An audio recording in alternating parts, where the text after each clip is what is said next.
Hello and welcome to the last edition of the Accelerate Your Career Growth webinar series. Bukola Shemolorotuga, your host for this edition, and I'm excited to welcome you to this transformative event. In a world that's constantly evolving, our careers demand a level of agility and innovation. And so now I'm sure you're wondering, so why are we talking about entrepreneurship today? Well, my friends, entrepreneurship, in my opinion, isn't just about starting a business. It's about cultivating a mindset that fuels innovation, resilience, and strategic thinking. It's about being the CEO of your own career and creating your career with purpose and passion.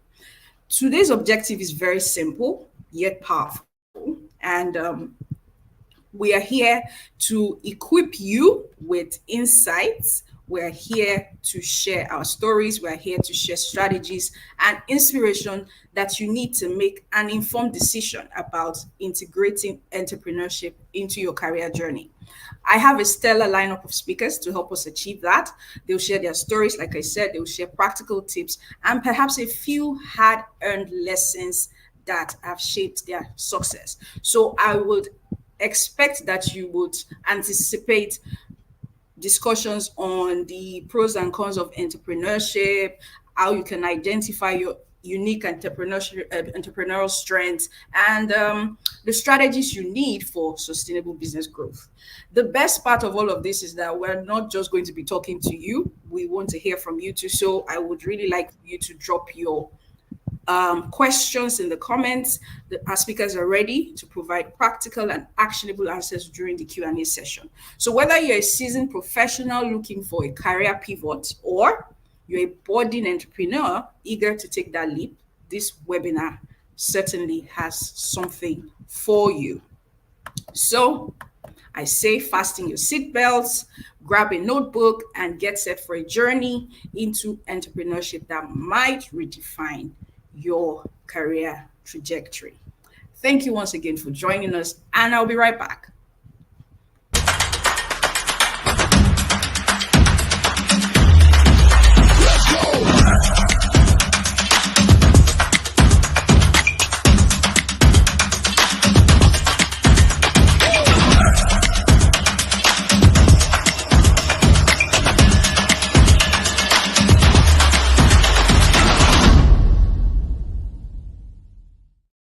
So let's get straight into it. I'm going to try to talk about our speakers one after the other. It's going to be a tall order for me.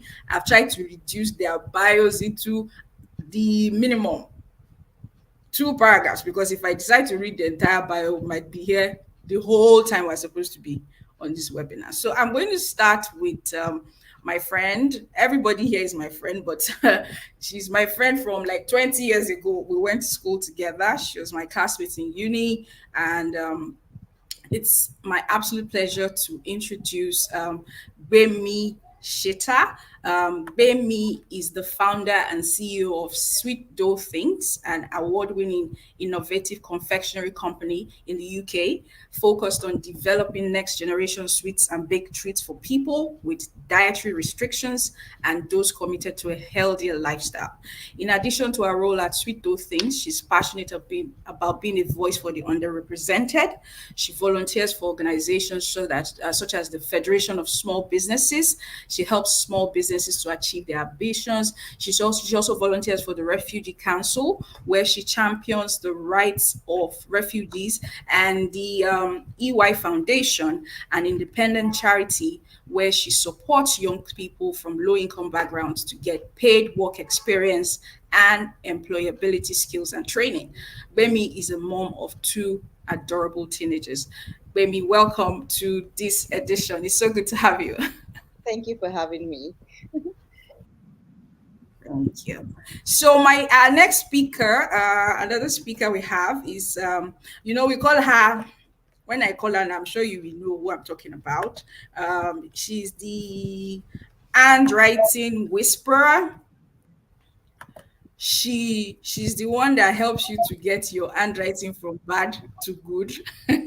That's what she does. That's what she's very passionate about, and that's one of the reasons I brought her here today. So she's a dedicated and licensed educator with more than 18 years of experience in the educational industry. She's worked with children of varying age grades and holds certification as a tutor in the early childhood Montessori Foundation course and handwriting. She's a graduate of the Fela Dorote Executive Coaching Program and the Jimmy Tewe Public Speaking Mentoring Program. She's passionate about people and their development and has experience working with children, teachers, school owners, administrators, parents, and everything, everybody in the value chain in the educational sector. Adibike is your girl. Our expertise lies in handwriting, leadership, management skills, and parenting. So, ladies and gentlemen, I want to welcome my very good friend, Adebike Adenuga. She calls herself the handwriting doctor, but I just gave her a new title, the handwriting whisperer. So you better start using it next year. It's very prophetic. Thank you very much. Thank you for having me around. Thank you. Good afternoon, everybody. Thank you so Yeah. much. So our next speaker, I'm going to be bringing up my learned colleague, Olubusola. Olubusola is my sister. She's my friend. She's a lawyer like me, and it's interesting when you have right now. I think we have like three lawyers on this panel. So we are going to try not to make this very legalistic, right? So Olubusola is my friend. She's my sister. She is the founder of Strictly Law Business Academy and the chief community leader of Strictly Law Business Community. She's a seasoned legal consultant and international conference convener with over a decade of experience in real estate, oil and gas, and telecommunications. She's a strategy and business development consultant, an emotional intelligence certified specialist, and a master practitioner of neuro linguistic programming. She's a self-led, I can attest to that, disciplined professional, and she runs a weekly podcast, The Future of Legal Practice in Africa, and a YouTube channel where she talks about her personal life, her faith journey, and her travel diaries. Busola, welcome. I hope you are not going to teach us law today. Thank you for having me. Absolutely not. You know now. You know, absolutely not. Thank you for having me. We're just talking about entrepreneurship, so please let's not be lawyers here Absolutely. today. Okay. Yes, our last speaker, she's not the least in any way or form. She's my friend. And I think she's one of the friends that Jimmy Tewe gave me because we both attended the 6 month mentoring program with Adebike. And, since then we've built a relationship that's gone beyond that mentoring program and so many things. We are collaborating on a lot of things. And she's called the Abundance Queen. And that's because it helps you to get that abundance mindset that you need to thrive in the world of business and as a professional. So, Oludai, are you there with us now?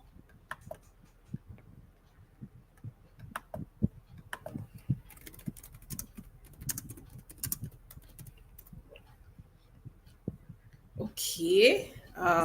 Yes, I am. I'm excited to Where be did you here. go? Thank you. Wanted us to Thank you for start having looking for me. you. Good afternoon, Welcome, everyone. welcome, Good welcome, morning and good welcome. evening, wherever it is Yes. you're So let me joining from. let Can me you hear let me me? tell them about. Yes, we can hear Can you hear you. me, Bukola? Yes, I can hear you. Can you hear me, Bukola?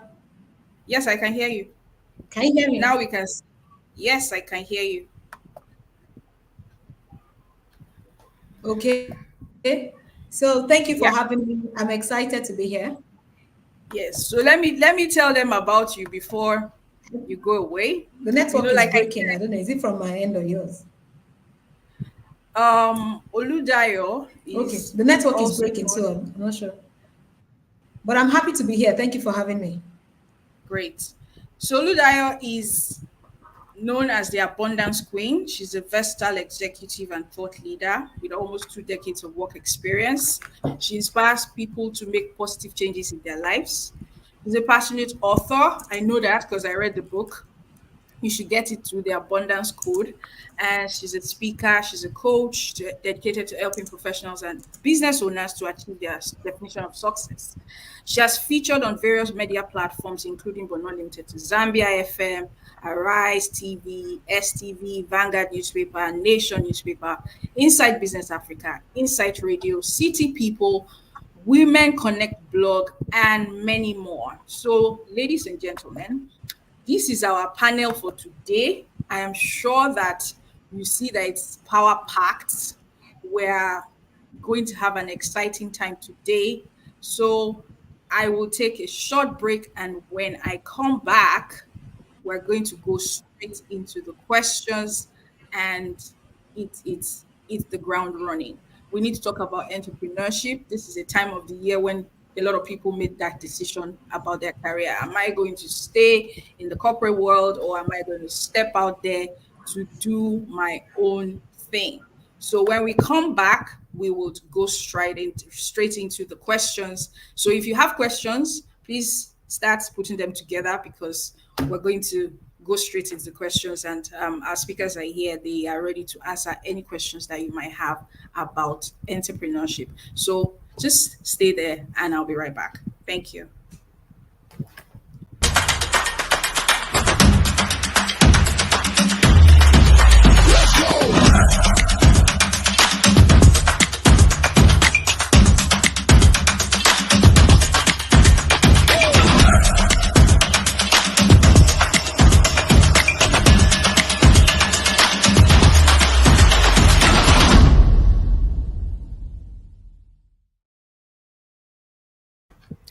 Yeah, welcome back. So I'm struggling. Who am I going to start with?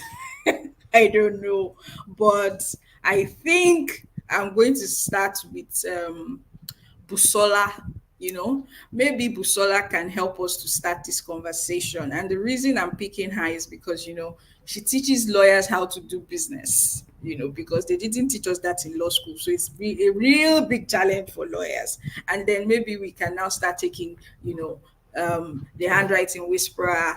Gbemi needs to tell us why she decided to make a love for sweets and confectionery is a business. And then Dio would probably tell us how we need to have and how we can maintain and achieve an abundance mindset in the entrepreneurial world. Because when we identify, when we finish unpacking all the issues, you begin to understand why you need to have an abundance mindset to be able to run your career or step into that trajectory as an entrepreneur. So Busola, you're going first.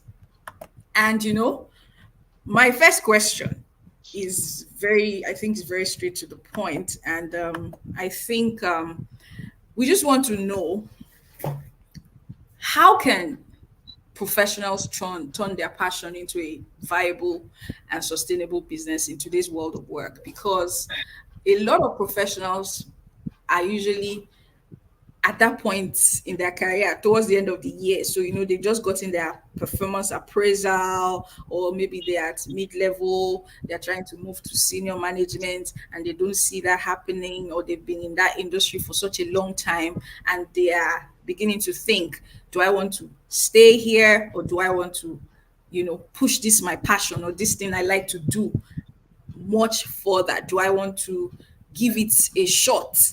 How can professionals make that transition? Do you want to talk about it? How did you make that transition? Because you were a professional just like me in the corporate world. So maybe it will be easy for them to relate to it. So okay, so I think that first thing I would like to say is yes, professionals can make that, they can transition into entrepreneurship, and they can turn their passion into their passion can be translated into entrepreneurship. But first thing I'd like to say is, so that we don't get it twisted, and we don't also get overly excited, and we leave the major things that we need to focus and concentrate on. I'd like to first say that your passion or passion alone is not enough. Right? When it comes to entrepreneurship, passion alone is not enough. your passion, you have to see if your passion can be monetized, right? If your passion solves an existing problem, right? If your passion can be monetized, because everybody can be passionate, or you can be passionate about anything, but is your passion, good enough? Can it be branded or monetized enough to put food on your table, to make you money, to help you make money? Because if your passion is not, if you can't monetize it, if it cannot be converted into a money-making venture, then there is no reason, for you saying, oh, I'm passionate about this thing. What you are passionate about, is it enough to, guarantee you a stable income? Can you monetize it? Can you convert it into a money-making venture, such that at the end of the day, you can say, oh yes, I am going into the world of entrepreneurship. I'm starting up this business. I have this fantastic idea that I can then, translate into a business venture. Right. So I think that that's the foundation I'm going to lay. That is your passion. You have to look at your passion again, because passion without, food, without money, it's just a matter of time. It will wear out, and you will find yourself either frustrated, or you have to find your way back into the labor market. Right. So you have to be sure that your passion can be monetized. And how can you know this, or how can you find out if you can monetize your passion? It's about looking at it, doing, an analysis, right? I'm passionate about this. So for me, I'm going to use myself as an example so that I'll be able to drive home my point.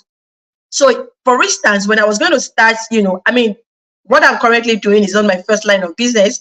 I've done other businesses, and I'm going to use the one that will be a bit, what we can relate with, which is, my catering business, right? I ran a catering business for over 10 years before becoming a lawyer, and then before transitioning into business, consulting and all. Now, when I was going to start, I just wanted to have a means of income. I wanted financial independence. That was my goal. I wanted financial independence. And so I said to myself, what are the things I have? What skills do I have? What passion do I have? What am I passionate about? What can I do, that I wouldn't get tired of, that I won't be bored, right? And I realized that it was cooking. I love to cook, right? I could, sometimes I'm always the desire to cook a very big pot of jollof rice would just be in me, and I'm just thinking, oh, I want to cook a big pot of jollof rice. So I had a passion to cook, right? I was passionate about it. I was skillful, right, in that regard.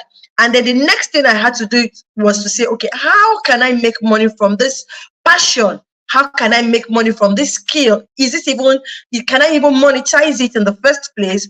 And I started thinking about it, and just thinking about it, ideas started coming up.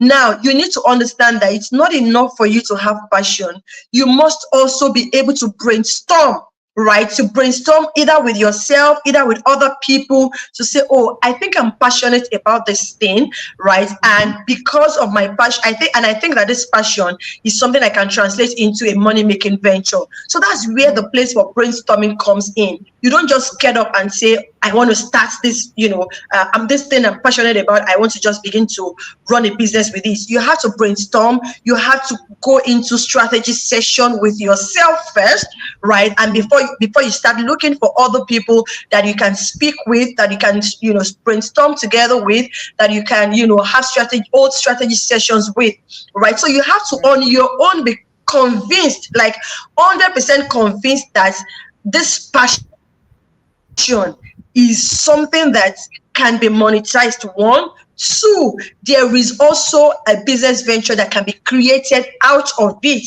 And I am 100% convinced that should I go into the market with this, line of business, I have, some ready.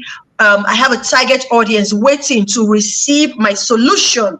So you have to find out if your passion is a problem that people are encountering on a daily basis. So back to my catering analogy, my catering example, I realized that there was this part of Lagos, or maybe I would usually go there for business transaction. And I realized that the particular office I was always going to for business transaction, in a big plaza, a big complex, and they had like 4-story buildings with different offices, within the complex.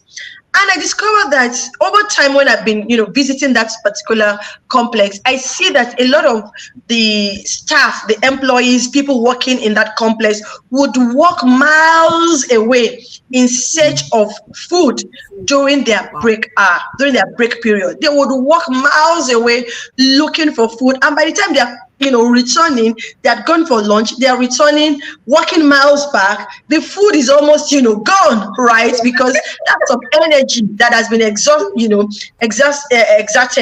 And I said to myself, how about a mobile catering where I come and supply them food in the office? So for me it was mobile catering, but to them it was delivery, office, lunch delivery, right? I was going to be delivering to their doorstep.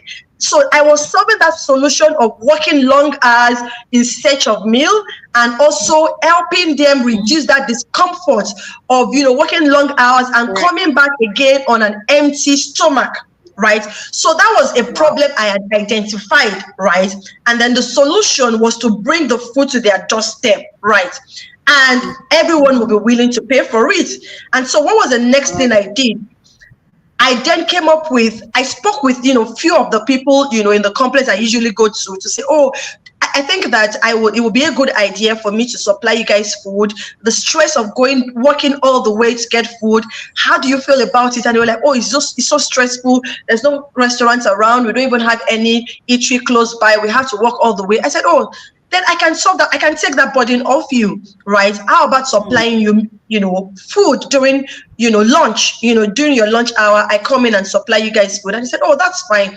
Now we'll think about it. And I didn't waste any time. What did I do? I came up with a short proposal, giving them, the details. So everything I'd spoken to them in words about, I documented it. Now you need to also understand that you have to have a working document. It's not enough to know what you want to do by heart.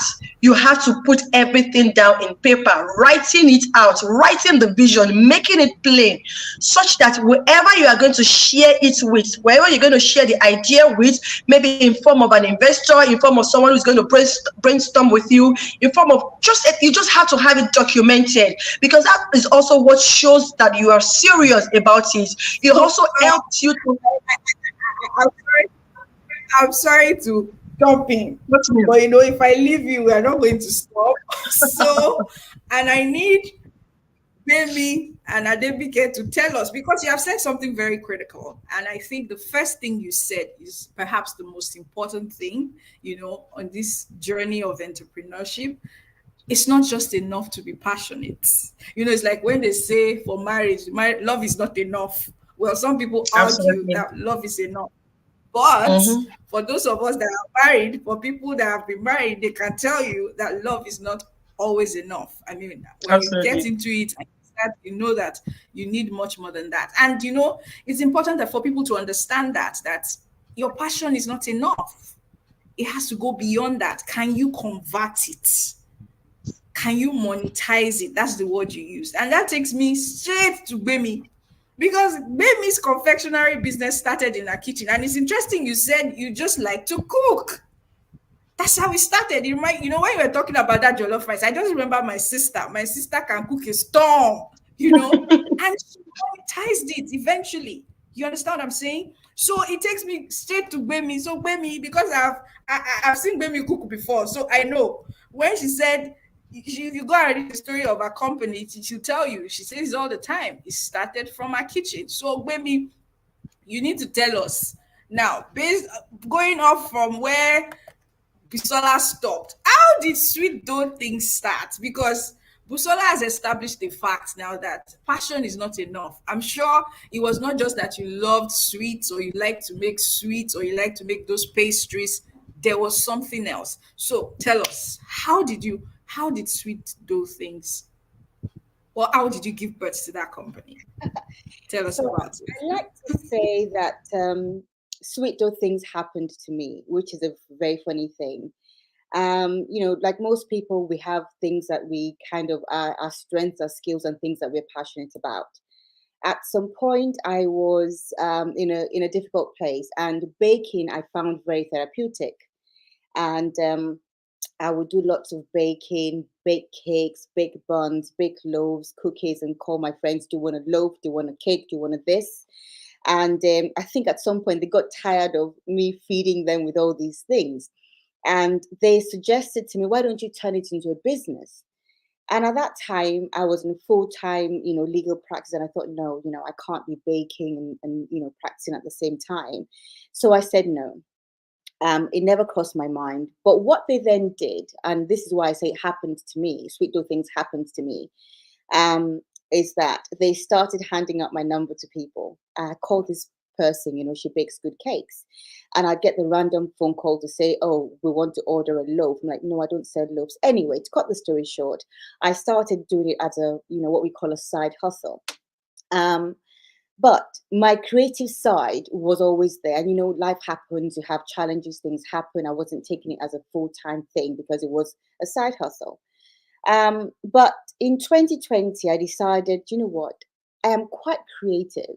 I do lots of research thanks to my legal training. And I've got all this knowledge. I can turn this thing into a business. So I decided to incorporate the company in January of 2020. And that was the year that the pandemic hit. So technically, we didn't start trading until 21. But the good thing was that period of time gave me the opportunity to start doing lots of research. I started looking at, I can't be the only one who wants to, live a sustainable, healthier lifestyle. I can't be the only one who wants to enjoy their treats, but healthier versions of it. So I made a list of products that I wanted to, either manufacture, sell, whatever the case may be. And I started doing research on it. I was creative in the kitchen. I say my business started from my kitchen. I spent the whole pandemic period, I could have chased the business, but rather than do that, because everyone was online and selling and smashing targets. But for me, I wanted to spend time with my family because we'd never had that before. And I thought we would never have the opportunity again. So while I was spending time with them, I was also spending time in the kitchen, creating different kind of things. And one of the things that recipe I created was a sugar-free candy floss. And bearing in mind that traditionally, all over the world, candy floss is 99% sugar.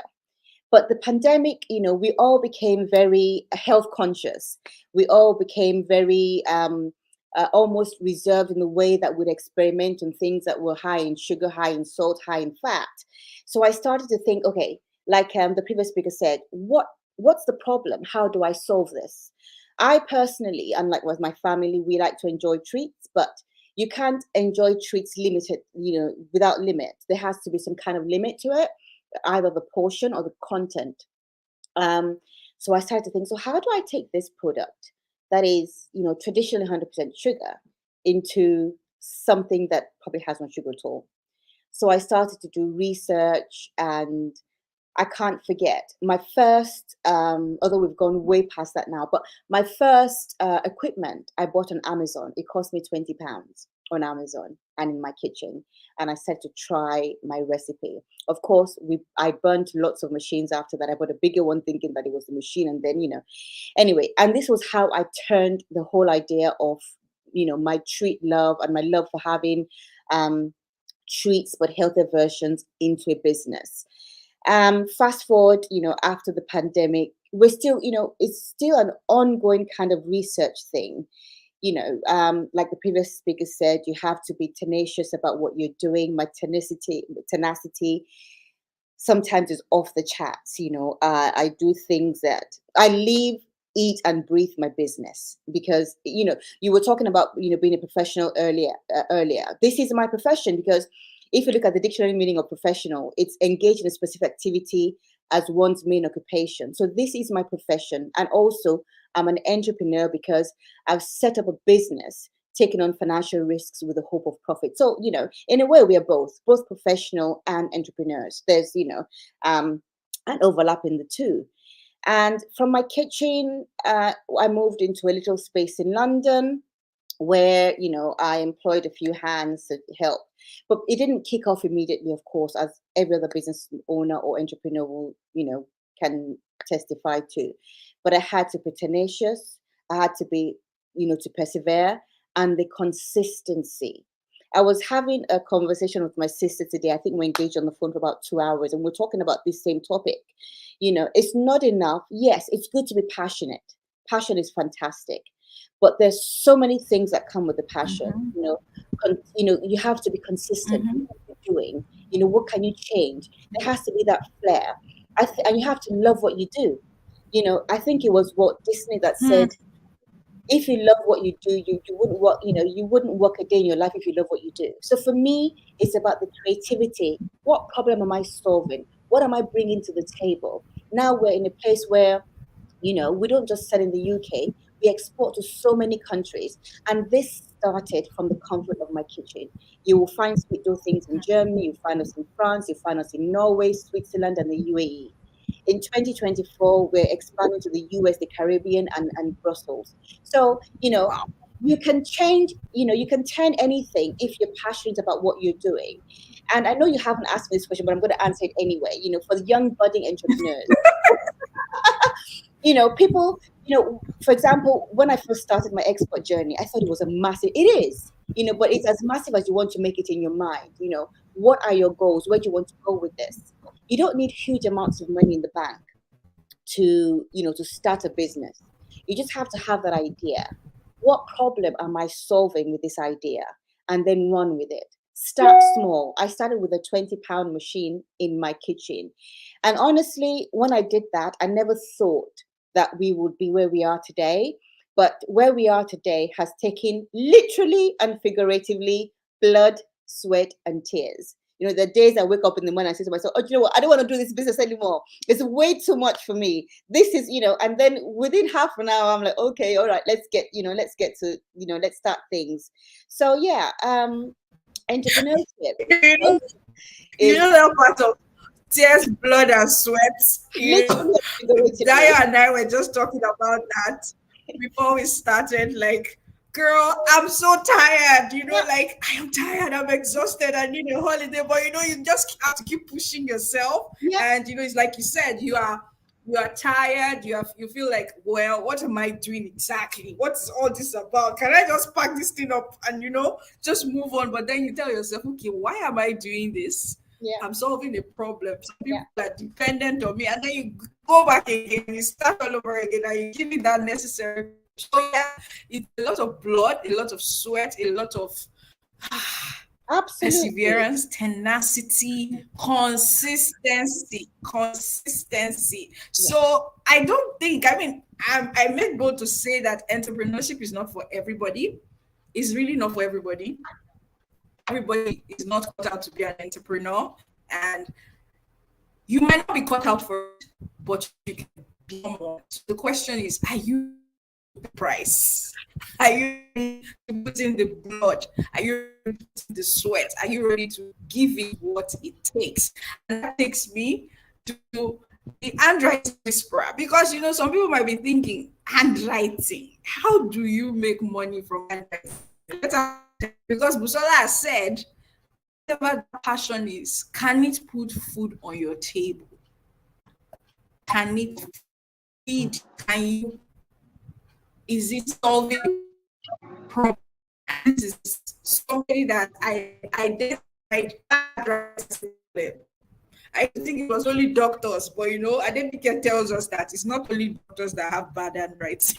There's many humans with bad handwriting. So tell me, okay, how did you discover that passion? And how did you know that it was a problem that needed to be solved? Okay, yeah. When people hear that all I do is handwriting, they wonder what's wrong with this girl. Are you a normal human being? Who does that? What's your own with handwriting?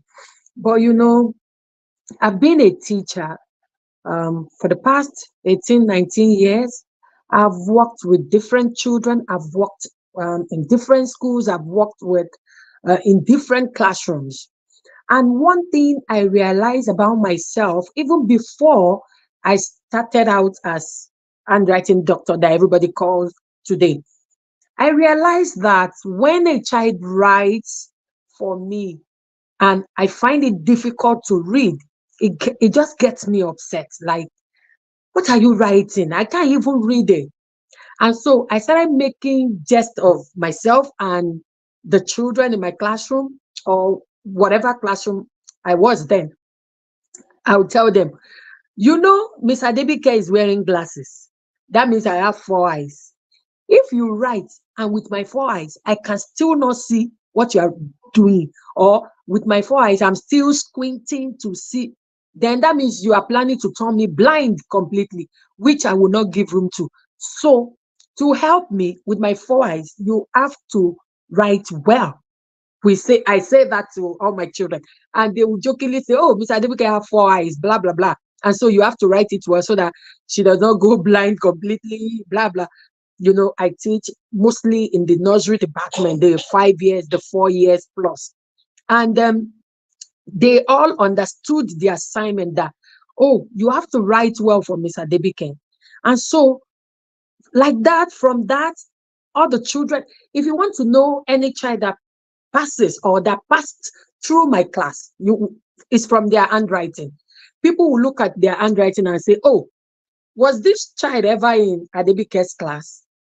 That's because from their handwriting, you will see that, oh, this one was Adebike's student or pupil before he or she moves to the next class.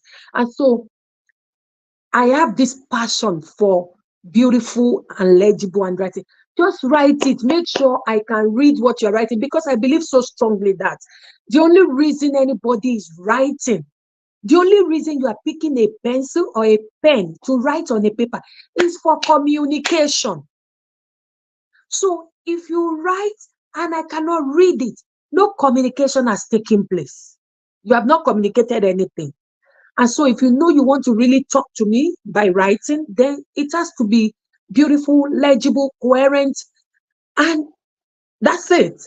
And so I started like that. Now, I didn't know that that would maybe get me into doing what I'm doing now. And I think 2019, I stopped being in the classroom.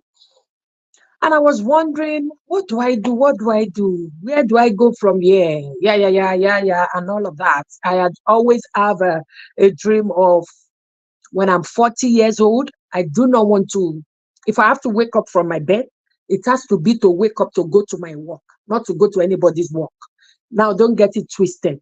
I am not saying you should not work with people. I am not saying you should not work for people. But that was what I wanted, that I have served enough. When I'm 40, let people serve me too. Let me own something that people come to and I pay them also. And so that has been my dream. That has been something I speak every day. I say it every time. So in 2019, when the opportunity came, but I realized that I was just saying it then. I wasn't prepared for it, because when the situation that made me leave the classroom happened, I didn't know what to do. But by the Holy Spirit, by the help of God, staying in the place of prayer, asking questions and all of that. And one morning I just heard, go and teach handwriting. I said, God, are you a joker? Go and teach handwriting. Is that even a job? Is that even something somebody should be doing? I have not heard anybody doing that before. So when people ask me now, Adebike, so what are you doing? I say, I'm teaching handwriting. Who does that? God, I beg, say something else, And I did as if I didn't hear that. I was going about my day-to-day activities. And one morning, I went to my children's school for parents' meeting, and I just sat down, surfing the internet, and I saw a teacher. Till today, I've not met the teacher in person, but she has become my friend. A teacher in Port Harcourt, and she posted on Facebook how she was able to help a child transition from horrible handwriting to a beautiful. And right there, I said, wait, is this a problem to some people? Is this a challenge? Are there people who really have this challenge? And I said, okay, if that's it, okay, I'll do it. I'll do it. I will help. Now, I will help. I didn't say I will turn it to money. I will help. I'll be of help to anybody who wants to do that. And so, right there, I put it on my WhatsApp status. Oh, I can help you, help your child with handwriting. You cannot imagine how many people came into my DM to say, oh, you do that? Come and do my children. Come and help my. I said, wait. You people, is this thing truly a challenge? Right there, I told myself, I said, okay, yes, I am passionate about beautiful and legible handwriting. If there are people that have this challenge this way, that means I am not just out to help. I will help, but I have to monetize it. And so I started charging. So in 2020, during the pandemic, I would say that was the first time I sat down and I was thinking, God, I just left my job in 2019 towards the end, like September 2019. And 2020, March, pandemic is everywhere. Coronavirus. How am I going to survive? How am I going to fit? I work with schools as a teacher. Your office is in schools. So I'm like, schools are shut down. How do I go about it? And that was the first time ever, by the Holy Spirit, you can start teaching handwriting online. I was like, what? Online? How? How? So I spoke to a school owner that, can you give me your teachers? I want to do handwriting training with them. And she was like, do you want to come over? I said, no, online. She said, how? I said, on WhatsApp. Let's just give it a try. Don't pay me. Let's just give it a try. But if it works, then you pay me. For each of the teachers, I will charge 5,000 naira. And she said, okay. She said, okay, because she was hoping that it will not work. So she will have to pay me. She's a friend. She was hoping it will not work. So she will have to pay me. So, and I too, I didn't know it would work. Honestly speaking, I didn't know it would work. So I just started. And she gave me her teachers. And I spoke to some other people. I think we were like 20 on that call.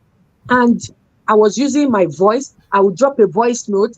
I will quickly write something on a paper. I'll take a shot. I'll send it to the group. And that was it. By the time we were done, she said, hey, you taught handwriting on WhatsApp as if you are in the classroom. Wow. And everybody, because apparently she went back to the teachers to go and ask them. And they were like, they have never seen this before. Handwriting on WhatsApp. And it was as if we were in the classroom. And they all went away with good results. And she was like, okay, now, so I have to pay. I said, yes, you pay me 5,000 each of the teachers. And she said, 10 teachers, that's 50K. I said, okay, because you allowed me with your teachers, just give me whatever you want to give me. And I think she paid me 30K or something. But that was it. Since that 2020, I ain't stopping. I ain't go nowhere. I started using WhatsApp. I spoke to someone who put me through on how to use Zoom. And from that time, I have been teaching handwriting. I don't have to come to you. I've been teaching handwriting using Google Meet, using WhatsApp, using Zoom class. And the delivery has always been a top notch. I have students as far as Canada, as far as the US, as far as the UK, as far as the UAE. I've taught children from those countries right in my room. And so I'm like, wow, this is amazing. I don't have to go to you. I don't have to be there for the magic to be done. As long as you have good internet access, you have your books, your pencil, you have everything. You are good to go. The magic could be done by you and I, and that's it. So when Busola said, your Oh my passion, goodness.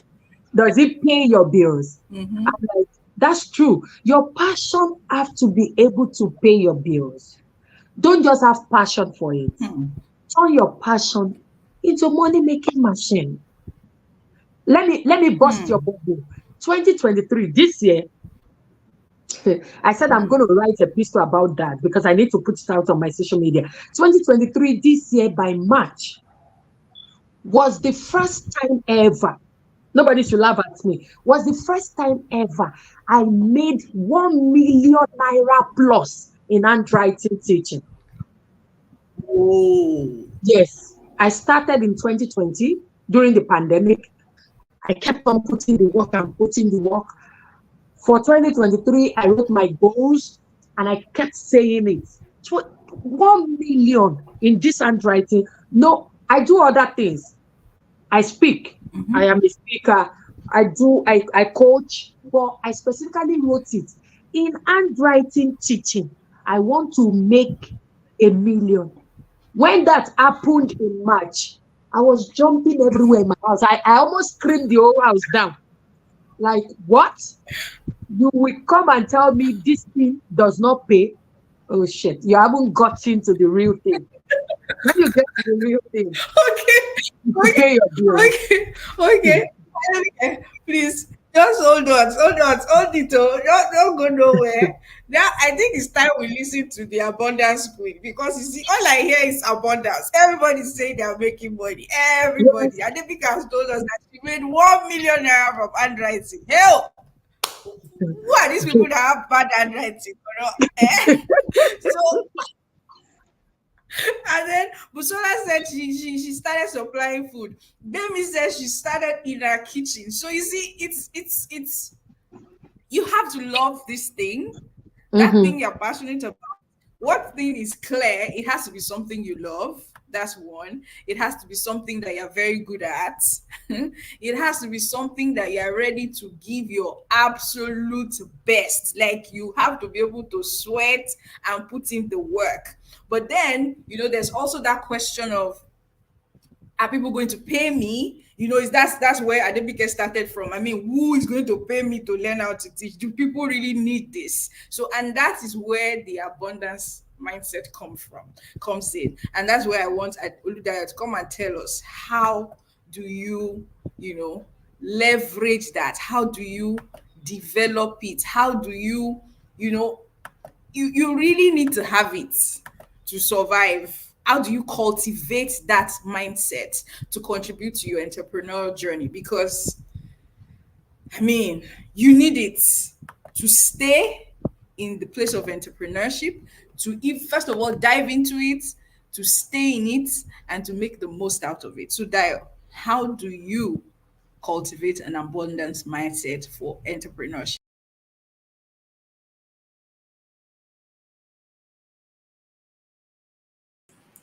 Okay, thank you so much, Bukola. I was just laughing here at the back end. It's been an amazing time listening to the speakers, all the speakers, they've spoken amazingly well. Well, how do you cultivate an abundance mindset? You see, I'll start from this. As an entrepreneur, for you to succeed and thrive in this digital age, it is not just by your technical know how or skills alone, but it's important that you have that abundance mindset, which opens you up to the amazing opportunities that are around you, even the ones that are untapped. Just like all the speakers have said, they had to tap into the potential that was inside them, the abundance that they had, but that they didn't realize could actually amount into all of these amazing opportunities that people all over the world are benefiting from. So, how do you cultivate an abundance mindset? I'll start from cultivating gratitude as a lifestyle. You see, most of the time we see life, we view ourselves, and we view the world from the cup being half empty concept. So we don't truly look at the things that we have. We don't even look at ourselves from the point of enoughness to be able to appreciate and understand that there's so much in the inside of me, there's so much around me that I can leverage for me to be all that I have to be in this world, or for me to maximize, the opportunities, whether as a professional or as an entrepreneur. So the number one thing is cultivate gratitude. Learn to be grateful every day. There's something to be grateful about. You have skills, you have potentials, you have opportunities, you have connection. There's just enough to be grateful for. The more you become grateful, the more your mind opens up to opportunity. I usually say this, that abundance, births gratitude births abundance. So when you are grateful, your eyes begin to open to the possibilities that are in you and that are around you. So like Adebike mentioned, she had handwriting just there, but she didn't know that this handwriting could be bringing out the millions that was there. And Demi had this passion to cook, and she could cook that big pot of rice, but she didn't know that it was there. So when you cultivate abundance, it gives you that opportunity to look inwards, and you eliminate yourself from the things that are not happening, the things that you do not want. Most of the time we focus on the things that we do not have, and you're able to focus within. You're able to give, practice gratitude. And you can have a journal such that when you wake up every day, you can actually identify what are the three things that I'm grateful for. The more you focus on gratitude, the more it expands. And when I say that expands, it affects your business, it affects your person, it affects the way you view yourself, it affects the way you view life in general. So that helps you to be able to get into the untapped opportunities that are in you, around you, because you are focused on gratitude. Then the second thing I would say is, practice, have, how do I say it? Set intentions. For example, set intentions. What do you want from life? Most of the time, a lot of people just dabble into the day. This is what I want to do. This is what I want to do. They don't even plan for the things that they want to do. They don't even have an idea. They just wait for things to happen for themselves. So you need to be able to set intentions for yourself. What do you want from life? What kind of life do you want? Adebike said something that I said to myself when I'm 40, I don't want to work for someone. She didn't know how it was going to happen, but she set an intention. I remember when I was a jobless graduate, I read Rich Dad Poor Dad. And I read in that book that Robert Kiyosaki retired at age 38. I didn't have a job. But after I finished reading that book, I wrote it that I was going to retire at age 38. I didn't have a job at that point. But do you know that at age 38 was when I left my 9 to 5? I say I retired to start living my life, the dream, the life that I truly desire. So the thing here is, that is the power of having an abundance mindset. That is the power. It enables you to see possibilities. You are not looking at, do I have the money? A lot of people are not taking those bold steps today because they feel, I don't have the money. Until I have the money. I remember when I was saying 9 to 5, I mentioned to my MD then, I said I wanted to start a food business. And my MD said that if you're starting a food business, you would have to resign from here because I know you're kind of person so that you can put your 100% in it. I said, I should resign. I was thinking I will do the two together. I said, no, that if you truly want to be successful, you need to face it. That's the kind of person here. I said, sorry, don't worry. I'll wait another 2 years so that I'll be able to save money to be able to start again. You won't believe that from the year that I mentioned it to my MD then, that I wanted to resign, after the next 2 years, you won't believe I didn't save anything. It wasn't like I was better in saving or anything. But the thing is this, until I took that decision, understanding that I will be successful, understanding that I have everything that I need for me to be able to succeed, that was when I was able to launch out and start whatever it is that I wanted to start. So what am I saying to you? You must have intentions. These intentions drive you. And then number 3 thing is this, you must believe in yourself. You must understand that you have everything that you need inside of you. You see, what you think about is what you become. So when you understand it, you need to focus on thinking about the right thing, have the right perception about yourself, about you, You are not just an ordinary person. And I say this to people, you know, you, out of the 7 billion people on the earth, you are different, you are unique. You are not like anybody. So you are different. You must have that view of yourself. View yourself from that position of enoughness. View yourself from that position of, I have everything that I need. So if you have everything that you need to be able to live life to the fullness, then that positive mindset is what drives you. That positive mindset is what makes you succeed. Because if you look out there, you discover that there are so many people that are well skilled. There are so many people that have the technical know-how, but they are still not succeeding. Why? It's just because of the mind, how they view themselves, and this also determines how they view the world.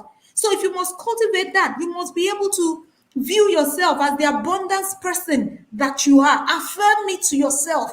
And you were created in the image of God. You were not created like the dog, like the cat, like the fish. You were created in God's image. So you are abundant, and God is a creator. So He has made you as a creator. I remember, those days I used to say to myself that I can't work for any, I can't start a business. I have been called to be a follower. That was the image I had about myself. That was the perception I had about myself. Even though I was doing so well, I was leading well. I was, at that point, I was working for someone, but I was doing it so well. So it affirmed to me that, you are good at just working for someone. You can't do it on your own. That was a narrative that I gave to myself. That was a narrative that I sold to myself, that I believed that Dayo, you are just good as a follower, just remain as a follower. Until I shifted, I saw myself being more like, I can do this. I can do this. I am abundant. So I shift my perception about the way I view myself. I started view myself like, wow, if I can do this for someone, then I should be able to do it for myself. So the way you view yourself is very, very important. And I want you to know, wherever it is that you are abundant. I want you to know that you have everything that you need for you to be able to thrive. You have everything in you for you to be able to live that abundant life that you desire. When God wired each of us, He wired us completely for our purpose and our destiny. And everything is in the inside. So you must have that mindset that you are not a victim. You must have that mindset that you are not just on this planet to wander around. So that positive mindset is critical to help you be able to navigate, to help you be able to cultivate that abundant mindset that you truly,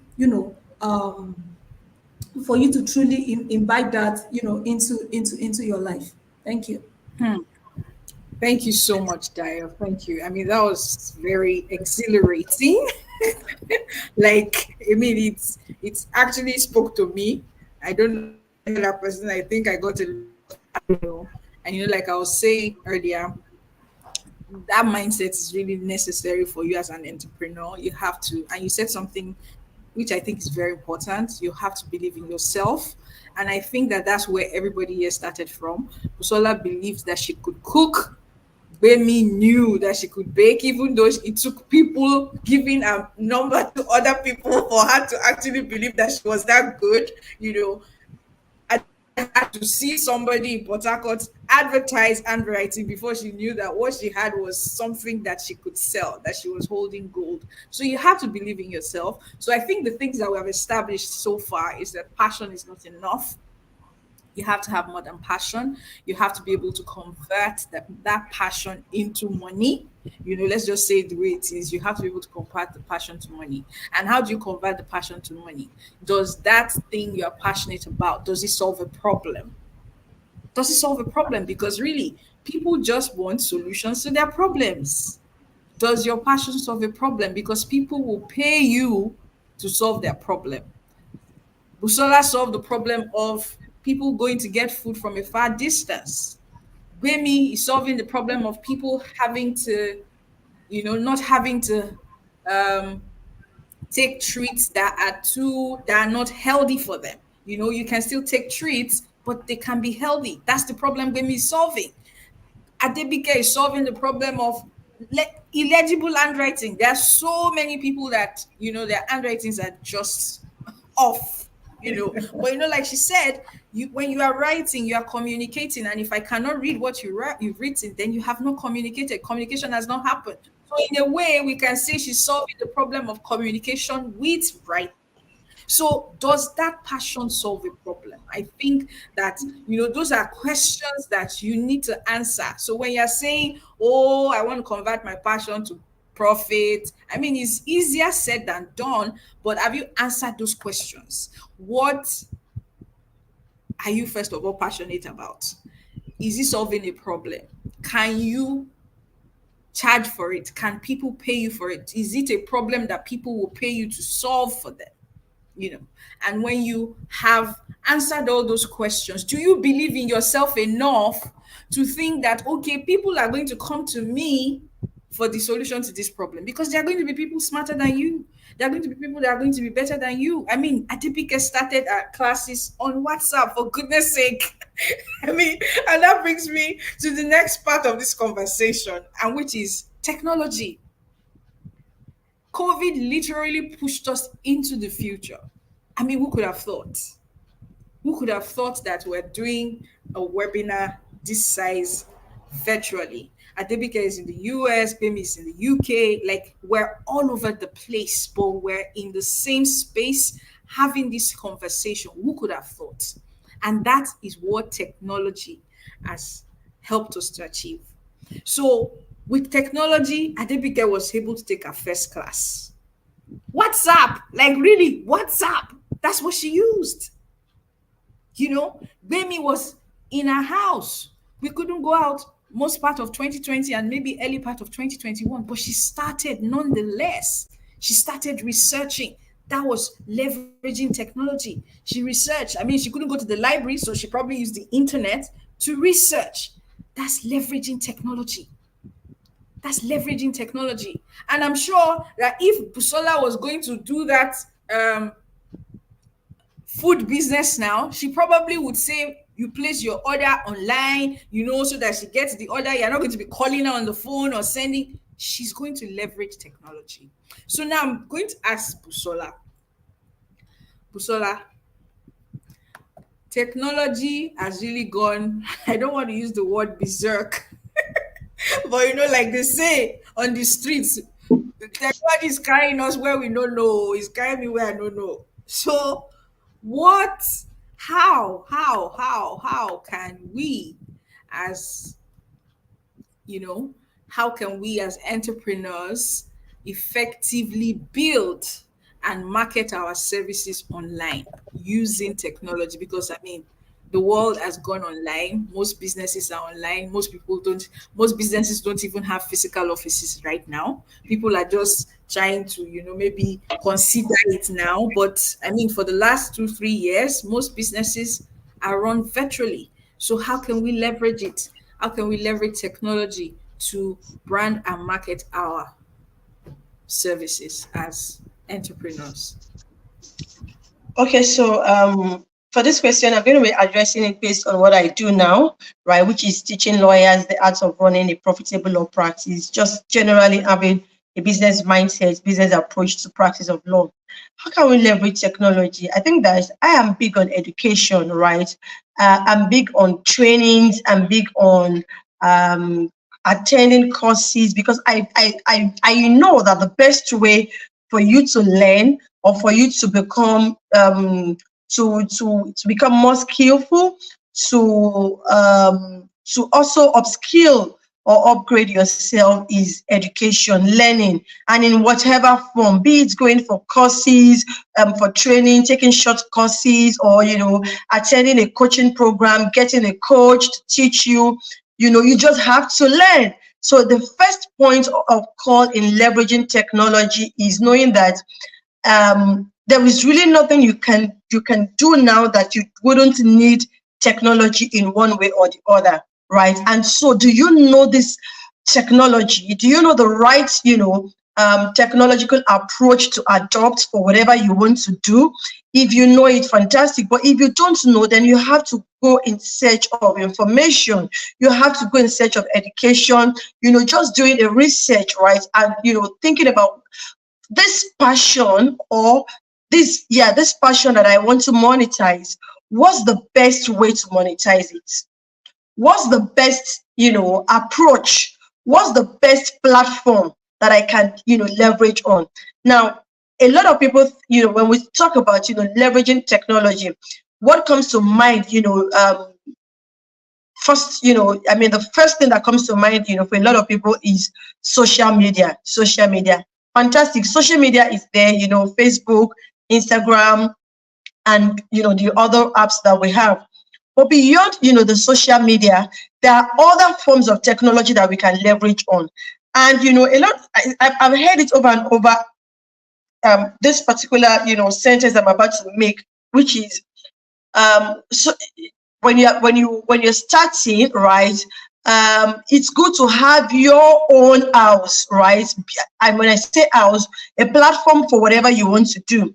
And building that platform or creating that platform, you should be able to create it in such a way that you have end-to-end control. End-to-end control. So how do you leverage technology? First is for you to find out what platform is the most suitable for what I want to do. So for instance, when I was going to start out, teaching lawyers how to run a profitable law business, I thought about it. What's going to be the best approach for me? How can I go about it? As at that time, right? And I felt, okay, what I have now, and again, it's starting with what you have, right? Starting with what you have, not overthinking it, because sometimes you want to get the best gadget, you want to get the best, devices, the best tools. How about starting with what you have? I'm an advocate for starting with what you have. Start small and then you can grow big. Because sometimes in a bid to start, big, right, we do not even get started at all. So how about starting with what you have? Now, what I had at the time was my Facebook platform, right? That was what I had at the time. And I just started writing articles. I started writing articles, on my Facebook. I told myself I got an accountability partner. And this also, I'm going to be saying the things I did step by step. I hope I'll be able to, say almost everything, because of time. And I'm saying this so that we can think along as I'm speaking to say, what is it that has been holding me back from starting? Because sometimes analysis paralysis, just tries to cripple us and you are not able to start. You are not able to move forward because you're overthinking it. So I just told myself, what did I have at that time? It was my Facebook platform that was available to me. And I said, okay, Busola, I know that sometimes, you may be, you have a tendency to be lazy and, sometimes. So what did I do? I got myself an accountability coach. Funny, right? I got myself an accountability coach to be accountable to the person, saying that I want to write articles on my Facebook for a month, Mondays to Fridays. I want to write articles and I would give a report at the end of every week, right?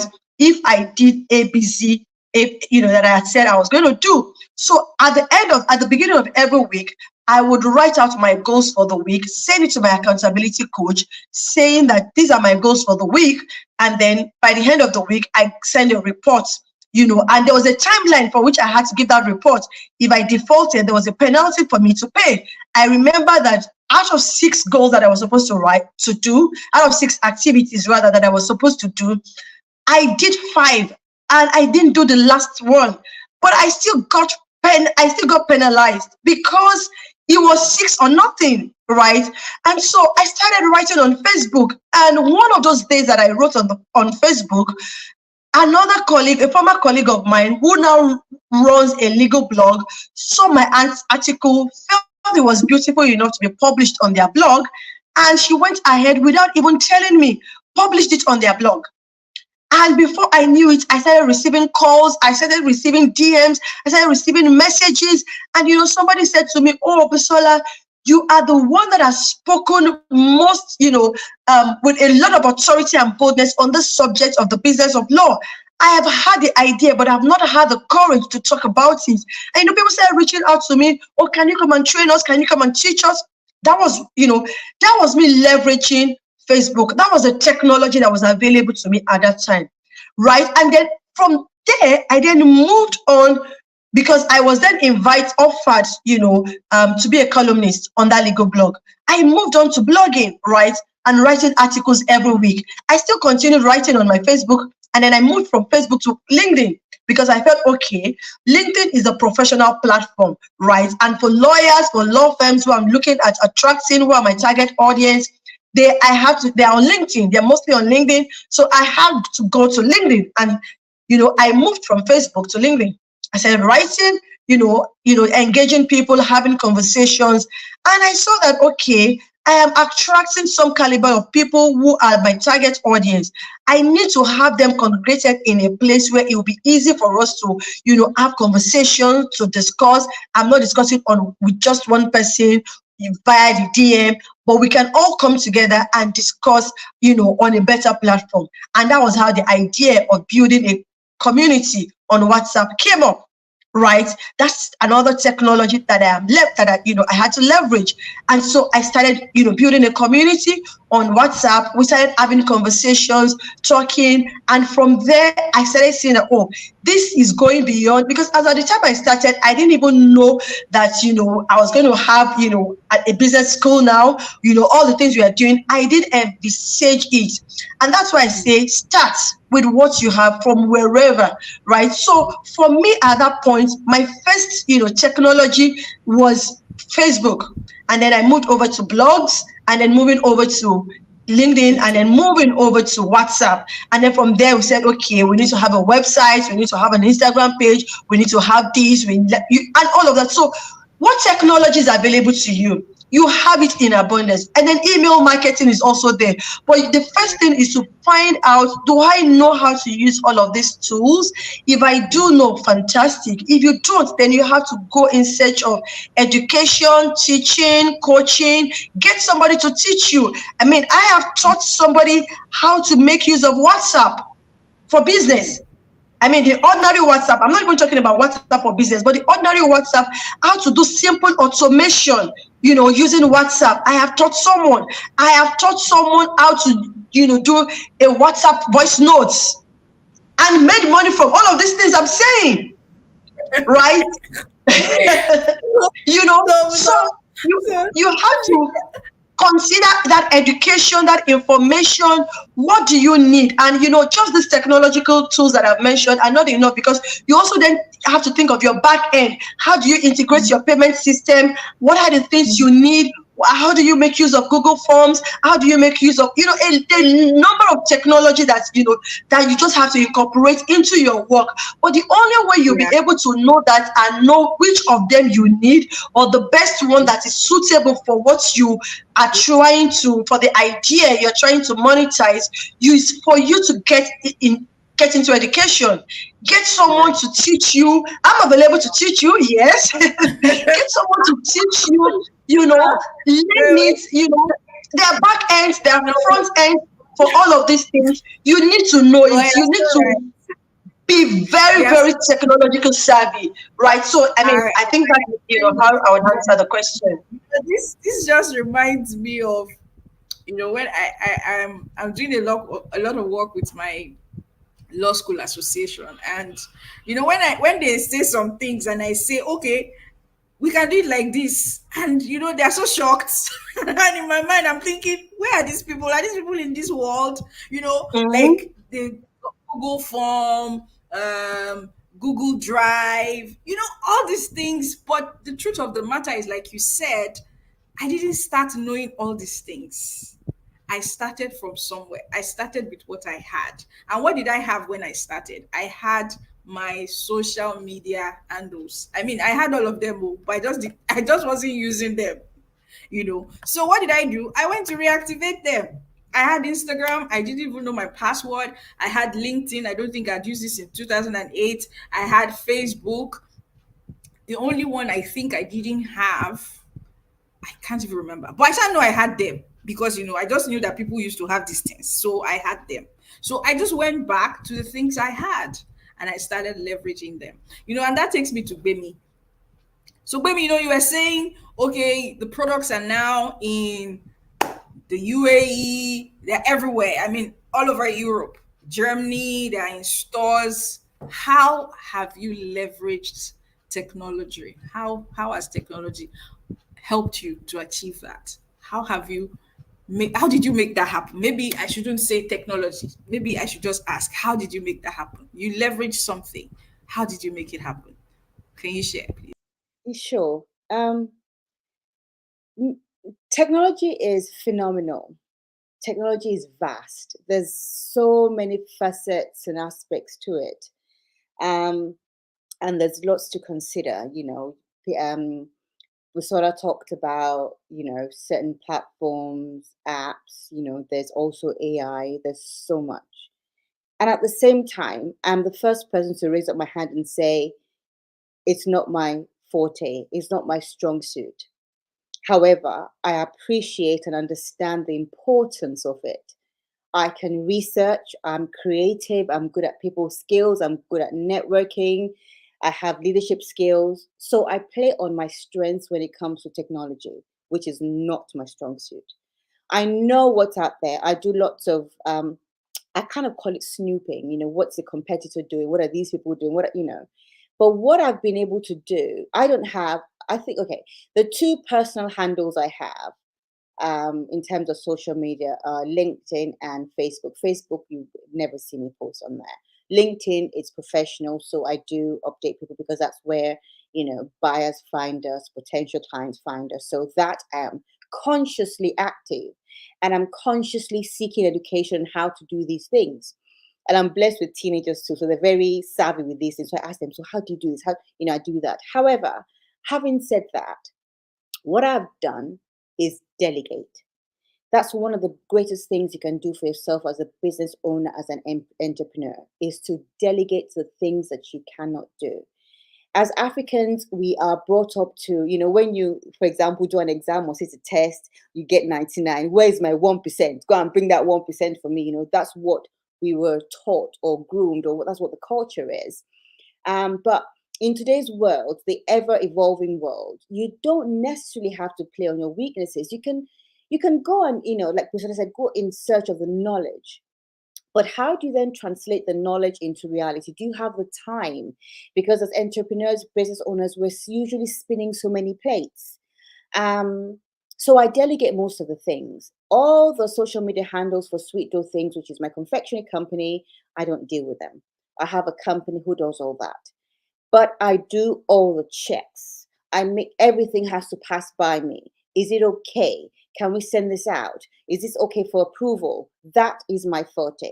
So when it comes to quality control, all those things I deal with. But I let them deal with the, nooks and the all the hassle of making sure that, taking pictures, editing the pictures, posting. I don't do all that. However, having said that, for example, I speak to French buyers. My French is extremely basic.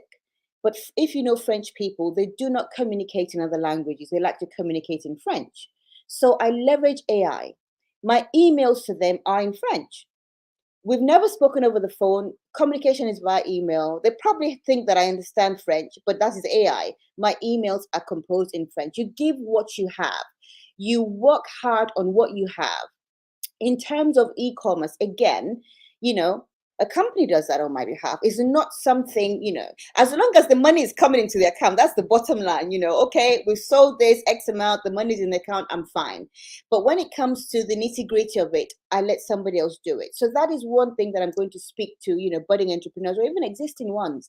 It's good to have the knowledge, it's good to have the understanding, it's good to be able to guide, but you don't have to do everything yourself. I do not do everything myself. I can't take credit for everything.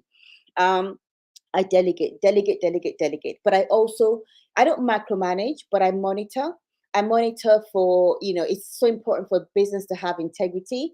I monitor for, integrity. I monitor for legal purposes. I monitor for quality control.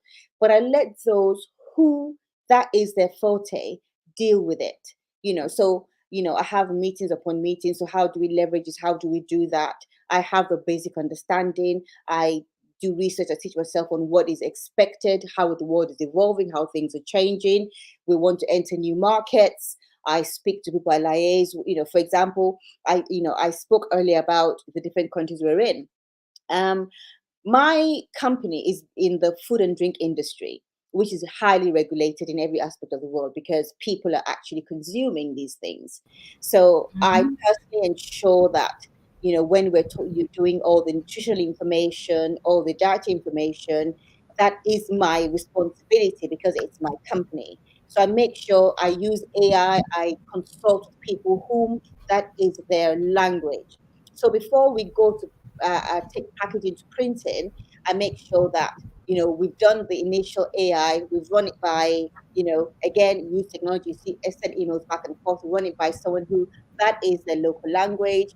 Have we translated it to Mhm. Arabic properly? Is the message being passed across? And then I just pass it on to the people that have dedicated to finish up the work.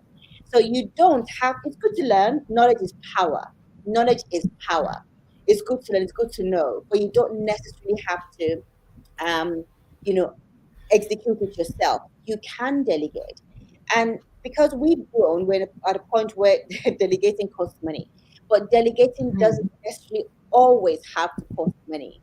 I remember when Mhm. we first did our German packaging, and we used AI initially, and so I reached out. So we work a lot with the Department of Business and Trade in the UK, and I reached out. I said, Mhm. "Listen, we've done this interpretation, or we've converted from English to German by AI. I need a local speaker." To read it and tell us if it's okay, if it makes sense, because we all know sometimes when you put things into these translators, they might just come out with something completely different. You know, Yeah. and that was me leveraging on not just technology but also people skills and other information. Correct.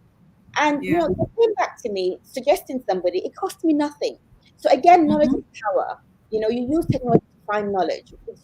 This individual came back, translated everything, made the corrections, and we went to print with it. And I have to say Okay. that was Germany is our biggest market at the moment. And how did we Wow. translate it? It was AI that started it. We reached out to someone who Okay. German was a local language, and I sent it to the people that are dedicated to do the rest of the work. So knowledge is power. It's good to, have knowledge. It's good to do research. It's good to know. But sometimes you do not. It might not be your strength. You might not have the time. Time. You might not Yeah. have the patience. It might not be your forte Correct. or strong suit. So feel free Correct. to delegate. It might be a friend. Do you Mhm. know anyone? Network. Speak to people. Do you know anyone who speaks this language? Again, like I Mhm. said, French, I'm very basic, but I communicate like a professional in French thanks to AI. So there's so many ways that you can leverage. Again, it's Oluda said something about the cup half full, your Mm. mindset. I'm going to deviate a bit. Before I started my first and when I listed the countries where we export to, my first export country was actually Nigeria. And Bukola, you can testify to this because you were Yeah. with me in that first meeting. Um, Correct. I didn't think that at that point I wanted to export. I thought, oh, where do we start? This is so big. This is bigger than me. But my mindset was, oh gosh, initially, oh, can we? There's food and drink is a huge, it's a massive industry worth billions and billions of pounds. This small company, how can we do this? We can't do this. There's so many bigger confectionery companies who are doing great things, and this idea I've come up with, nobody has done it. At least not in the UK at the time. Can I do this?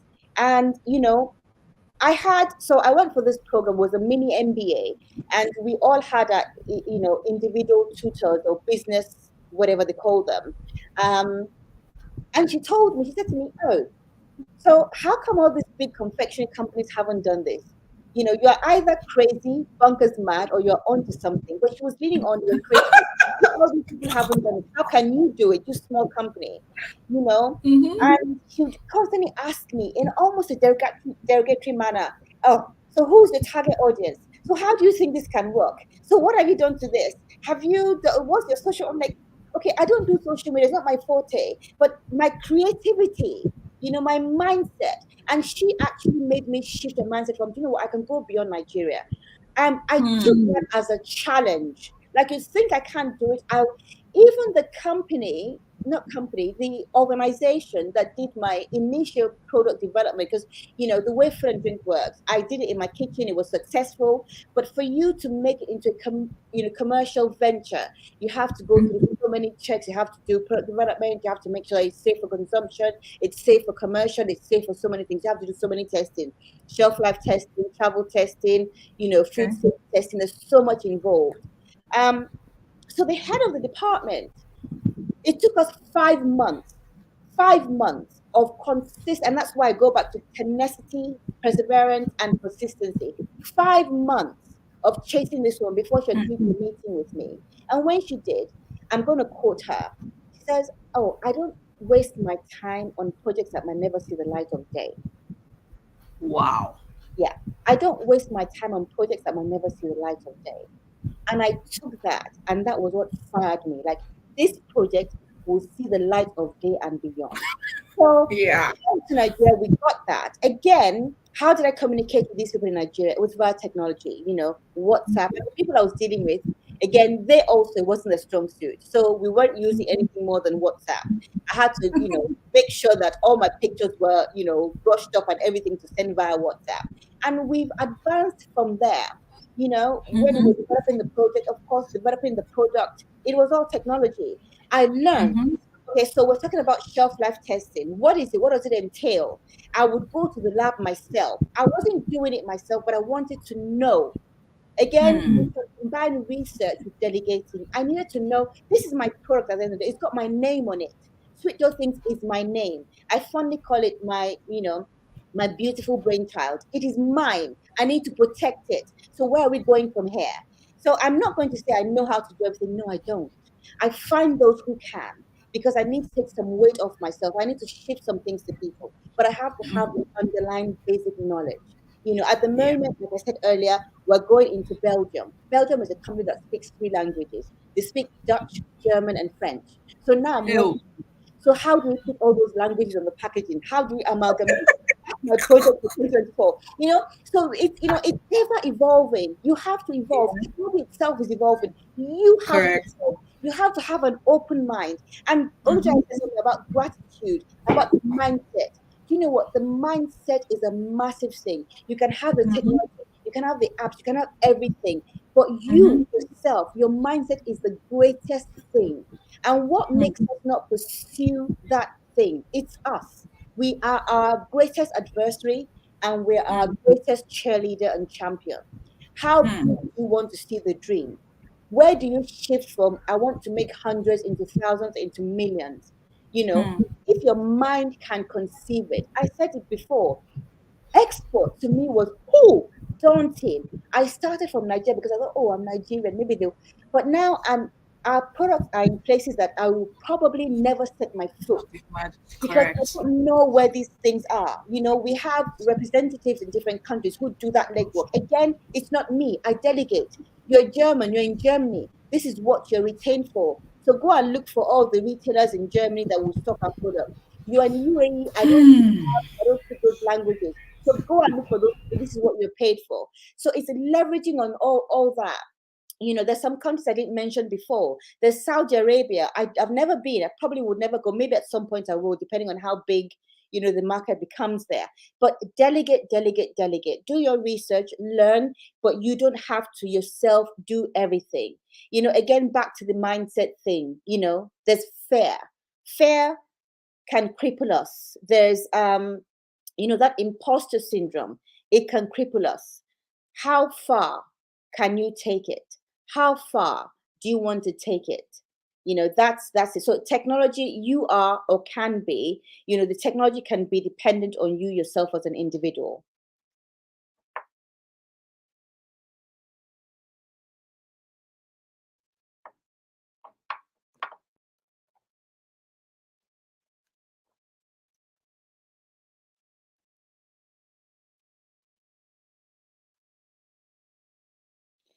Looks like we've lost the host, so I'm just going to continue speaking about the mindset.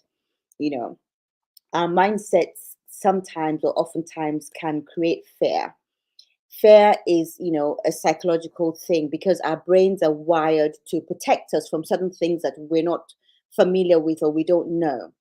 And sometimes that translates into physiological fear, from the mind to the body. It stops us from doing things that we want to do. So mindset shift. allows you to leverage on these things that they're outside. Yeah, it's IT, it's information technology, but you can have or know all the technology available. But if your mindset is not placed in a certain place, you cannot take advantage of it. You cannot even Correct. perceive the concept of, okay, I may not know this, but we're starting here and we're delegating to these people to do that. So it Yeah. starts with you. What are you thinking about yourself? How far do you think you want to go? Again, Mm-hmm. the abundance mindset. How abundant? What do I want to get out of this? Yeah. Do I see Yeah. the glass half full or half empty? I have Wow. always been a glass half full kind of girl. Oh, Yeah. I'm going to get it. Even if I'm being delusional, we've got to get it. And I keep fighting. For me, no is not a word. It's When you not. tell me I no, know it that fires from me up. Not a experience. word. When you tell me I can't, trust me, I'm going to make sure I do that thing. Yeah. That is a Yes. challenge, a constant challenge. And not just in business, in every aspect of my life. Just tell me I can't do something. Trust me, I'm coming back to you with a solution.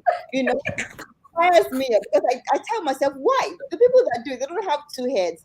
And it I'm doesn't, telling you. So and it doesn't mean that I succeed at everything. I correct. don't, failure is not a thing for me. Mm-hmm. It depends on how you see it. Failure to me is learning. It's a process. Mm-hmm. So okay, we tried this, we didn't And get it what didn't we work. want. But what did Correct. we learn from it? How From can it. we Yeah. change? How Yeah. can we do this the next time? When So we when have we when we have performances like this, we all talk about our successes. We never talk about our failures. But trust me, before you get that success, what has God yes. made?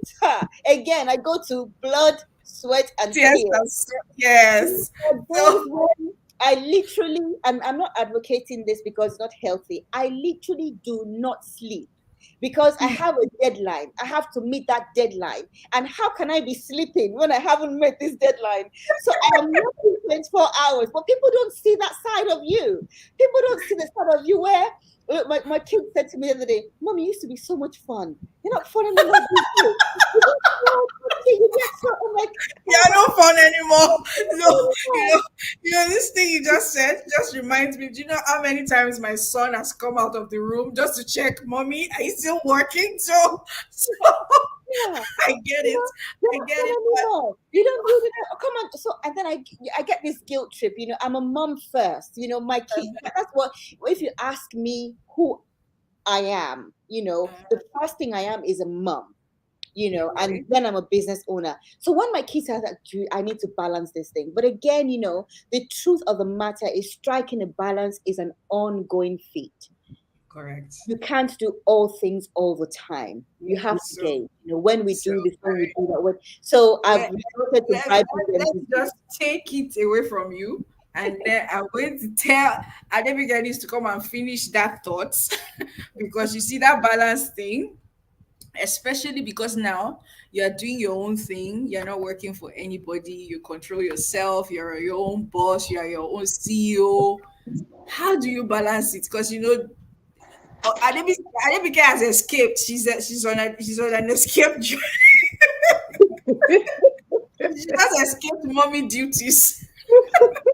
And like I said before, when we started, Daya and I were talking about, oh man, we just need to disappear. She was telling me, no, she just needs to disappear. So how do we balance this thing? Because you see, being an entrepreneur can be very consuming because like Bemi said, you want to succeed, you want to be the best, you want to be there, you want to be saying that, okay, I mean, I'm doing everything that I'm supposed to do. You don't want to be seen like you're slacking. How do you balance it? How do you balance it? You see, in everything we do in this life, we just have to be able to talk to ourselves to know how to balance um, whatever we are doing. Because you know what? If you don't learn to balance it, it will wear one out. One will be worn out. Like Bukola said, she said Adibike is on an escape trip. You know, all but I'm a mom first. I have three adorable daughters, 17 years, 13 years, and 9 years. All my life, I have lived for these ones, like everywhere you see me, you see them. I couldn't even do some things because when I want to do it, I have to think of my children first. That's balancing it. But at a point in time, you have to be able to tell yourself that, okay, let's find a way to make everything on a balanced level. If not, you will not get to enjoy yourself. I mean, you will not have the me time that you are supposed to have as a human being. I didn't say as a mom now, I didn't say as an entrepreneur, but I said as a human being. We all are supposed to have a time where we just withdraw, where we just take a cool chill and just say, okay, I'm withdrawing. Let's relax and come back to it again. That is a way to balance it. Now, yes, the situations around us might not give us the opportunity to want to withdraw, because when you think about your bills, you think about your children, you think about this and that, you are always on the go, on the run. Bemi said now that she hardly sleep. And even I that I'm a teacher in the education sector. Sometimes I can't even sleep because I'm doing research. Okay, I've spoken about this, about handwriting. What else can I speak about? How else can I communicate this handwriting matter? What can I put on my post on Instagram today? What can I put on LinkedIn? Because those LinkedIn people, they prove to be professional. Those people, I don't know. That's not a joke. What you put on Instagram might not fly on LinkedIn. How do I find a way around it so I'm still communicating to people? This my target audience, so I'm still able to get people. Sometimes I'm awake as early as 3 a.m. and you are wondering, are you just not an ordinary teacher? Well, I am not just an ordinary teacher. I am an executive teacher. And for me to be an executive teacher, I have to do what an executive will do. I have to be on the move. I have to be on the go. If not, the thing will become worthless in your hands. But even at that, we need to find a way um withdraw. Just leave it. Just leave it. Yeah. Like my pastor said, that when the Bible says, "Be still and know that I am the Lord," be still means drop it. Yes, drop it, leave it for me. Sometimes in our lives, we have to get to that stage where we just drop it and leave it and take a break and say, okay, let me catch my breath. Let me just rest, because we are human beings and we cannot afford to break down, because if you break down, you see that work that you think that no one will do if you are not there. Millions of people will do it. Yes, they may not do it the way you want it done, but they will do it. Yes, they will do it. So we should always have that at the back of our mind and take a break. Just leave it. Be still. Leave it and relax. Relax. Chill. Yes, you might not have to travel, but a week in your house, just say, this week I'm sleeping and there's nothing that will I'm not happen. doing any. Yes. Yes. And just Oh God. So I completely agree with you. I mean, if you see how I am looking forward to the end of this session, oh my God. Yeah, Because I just I know, want right? The so other day I was telling you that I know you want to run away.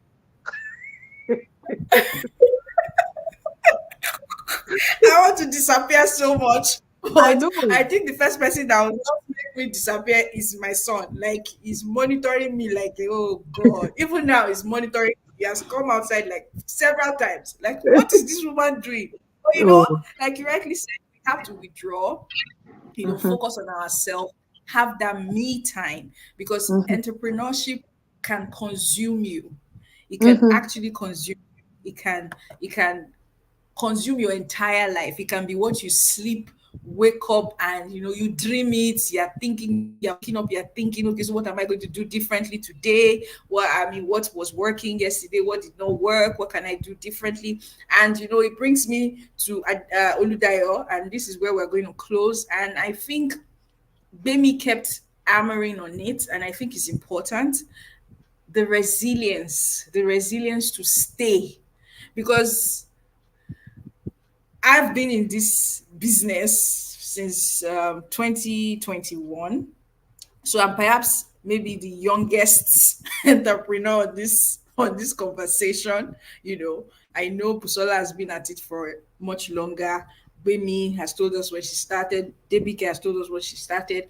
I think that it's important that we talk about this, and I want Oludayo to just shed some more light on it. And and that's the resilience you need, the resilience to stay. Because if you are not resilient, trust me, entrepreneurship is not for you. I mean, you can be passionate though, but if you are not going to be resilient, then you don't want to be an entrepreneur. You don't want to be. But and from what I've learned from Dio so far, what keeps you resilient, what keeps you going, what keeps you pushing is that mindset that there is more to go around. Everybody can have a piece of this pie. If the pie is big enough, the sky is wide enough for all of us to fly. The sky is wide enough for all of us to shine. The sky is wide enough for all of us to be stars and shine at the same time. So how do we cultivate that resilience, and with an abundance mindset, which we need to stay on this entrepreneurial journey? Because see, you are not going to have a steady income, at least initially. There's going to be a lot of risks. There will be times things will fail. When me I said it, yes, you can try so many things, and then some things you try, it doesn't work. You are going to wake up some days, you don't feel like doing anything. You are so angry with yourself, with the world. How do you stay? That's staying power. How do you stay? Okay, thank you so much. It's nice to be back. And one critical thing is this: there is a symbiotic relationship between having an abundance mindset and then building resilience. When you cultivate an abundance mindset, it is a catalyst to helping, entrepreneurs be resilient in their business journey, because the way we perceive things determines what happens. It is not so much of what happens to us, but it is how we respond to what happens to us. So on our journey to building that amazing business of, having that business success we want to have in our business, it is important that we know that there will be obstacles on the way. There will be challenges on the way. The fact that you have an abundance mindset does not mean that there will not be challenges, does not mean that you will not face some setbacks, some disruptions along the line. No, those things will happen. But what abundance mindset does for you is that it helps you to be able to build that emotional agility where you can stand even when everything is crumbling, where you can still continue to push, in the midst of the uncertainties that you see. When you see failure as an opportunity to innovate, an opportunity to improve. You are not giving up. You are not saying, oh, I did it once and it failed. And it's interesting how we talk about amazing innovations that people have done. When we look at electricity, the person that discovered electricity, failed 9,900 times before he actually discovered the 10,000 times where electricity, now came in. But he said something that the 9,900 times that I tried were just an avenue for me to, was not failure for me, but it was me knowing the ways that I shouldn't have done them. And that is the mindset that we need to have. So when you have that abundance mindset, it helps you build that, agility, emotional agility, so that you can respond positively to things around you. You can be able to better position yourself in your mind, because you become your thoughts.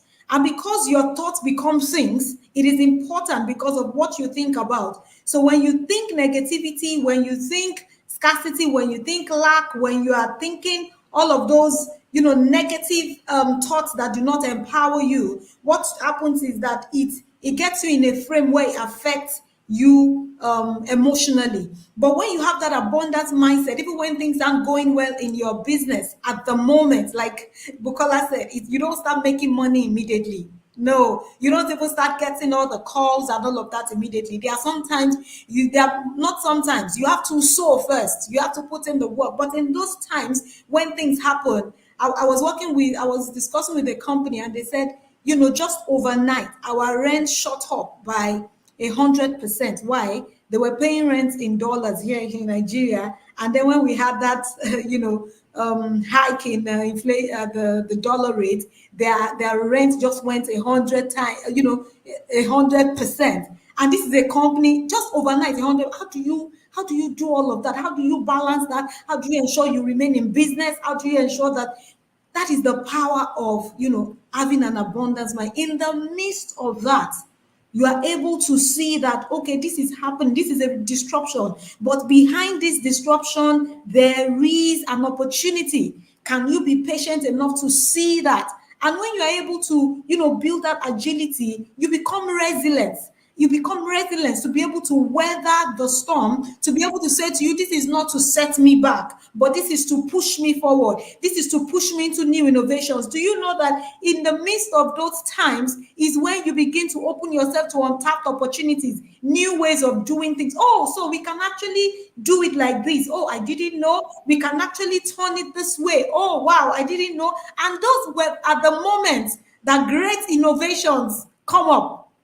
Baby was talking to us about how during COVID she was trying her hands on different things, and she came up with a recipe that even the big industries haven't even come up with. Why? It was in the midst of that resilience, it was in the midst of that tough time that she was able to find that new idea that is launching her into countries where she has not even set her foot her foot in. Can you imagine how that works? So it helps you build that resilience such that you are not stressed, even though you are doing the work, even though you are going on and on. Because of that mindset, it keeps you informed.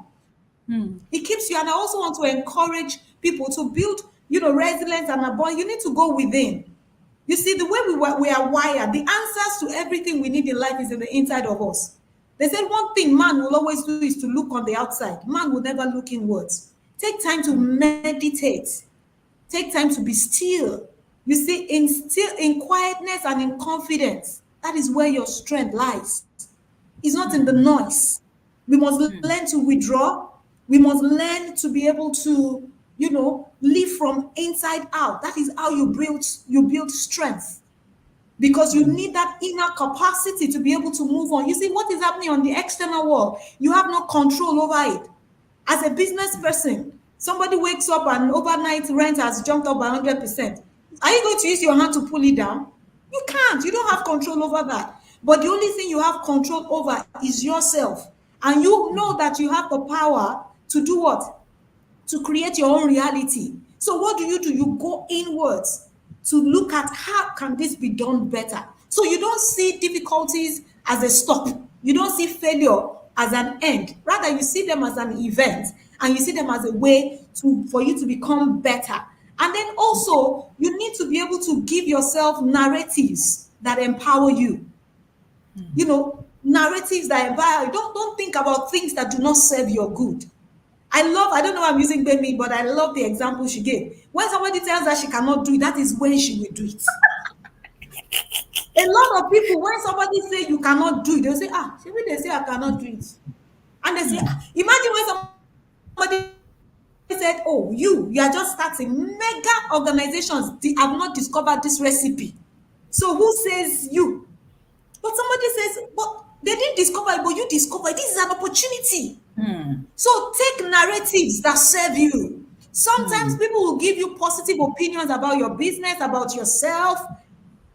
Take the one that empowers you. I remember when I was starting the Abundance brand, And some people said to me, what is abundance? It's too bogus. Nobody talks about abundance. People don't even want abundance. They just want to survive.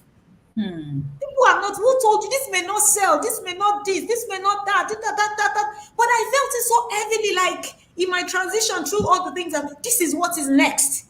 And I had to believe in myself. And I had to believe even when everybody was saying no, to believe and say, Dayo, this is what you are meant to be doing. And in the midst of the noise, I said, no, I will embrace it. This same abundance that people said, who wants it, is what everybody wants right now. There's hardly no day that I don't hear people say, I want abundance. People buzz me to say, Dayo, this abundance, I want it. People say, I want it. This same abundance message has given me a foothold in a country that I've never been before. And I run a show for them on their radio station every week.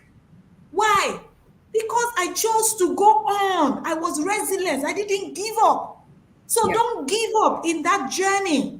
People may not believe it, but in the era we are in right now, is an era of newness. It's an era we have not seen before. Before, I didn't know what was ghostwriters. Before, I didn't know what was social media. Before, I didn't even know what was abundance coach. Before, I didn't know a lot of things. Handwriting coach, we didn't know all of those things. Business for lawyers. Excuse me.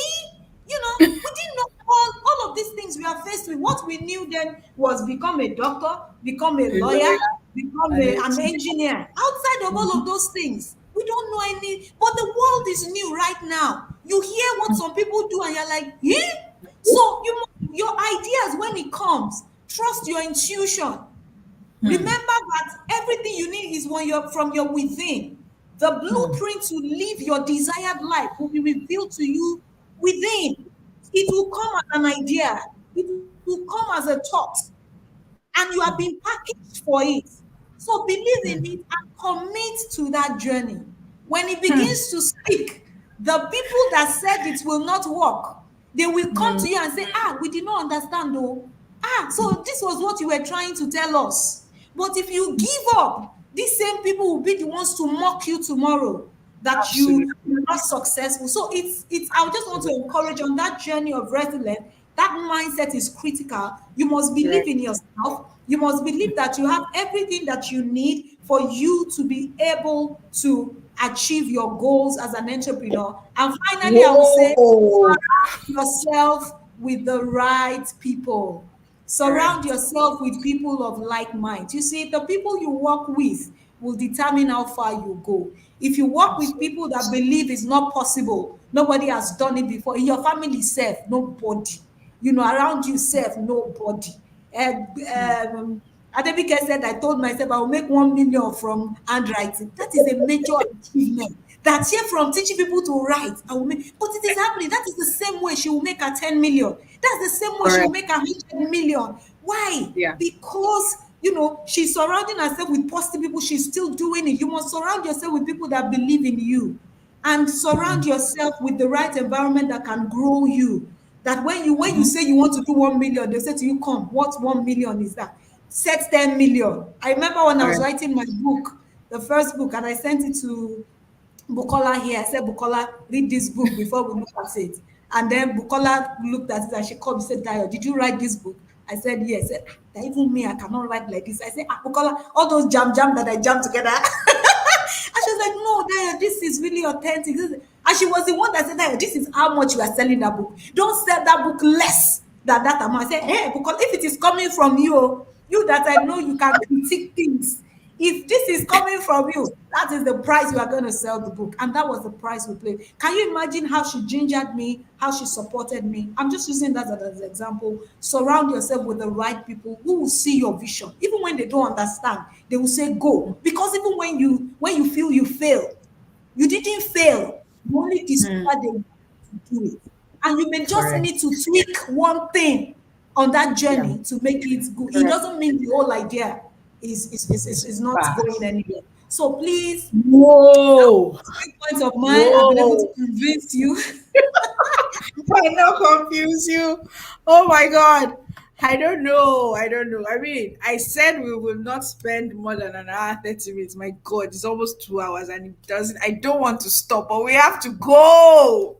We have to go. Thank you so much. Everybody has been phenomenal today.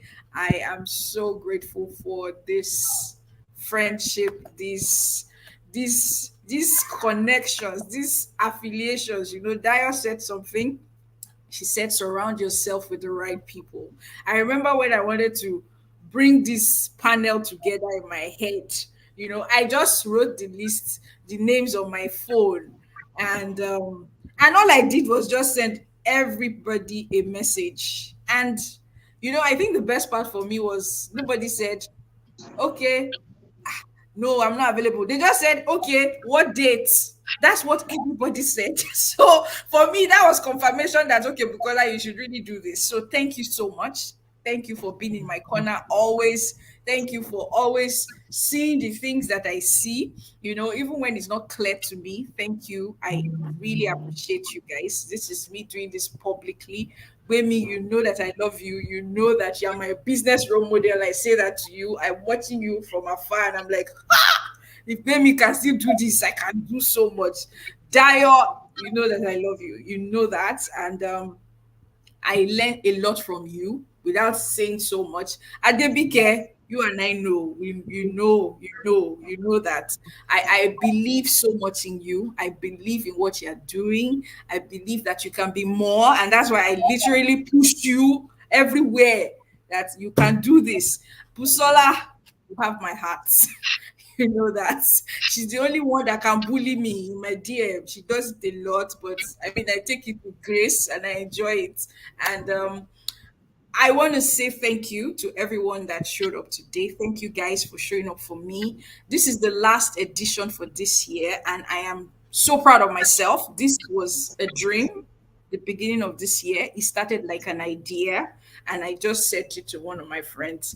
I want to run webinars quarterly. I think I even spoke to Busola about it. And she was like, oh, let's do it. And we just had that conversation. And then the next thing, I spoke to somebody, delegating. I spoke to my young man, graphic artist, and he created it for me. So, you have to create the right environment for yourself. You have to surround yourself with the right people, the people that you can bounce those ideas off, the people that can run with it when you just share that, this thing, we can do it. So the guy, he didn't even ask me questions. So what do you want to do?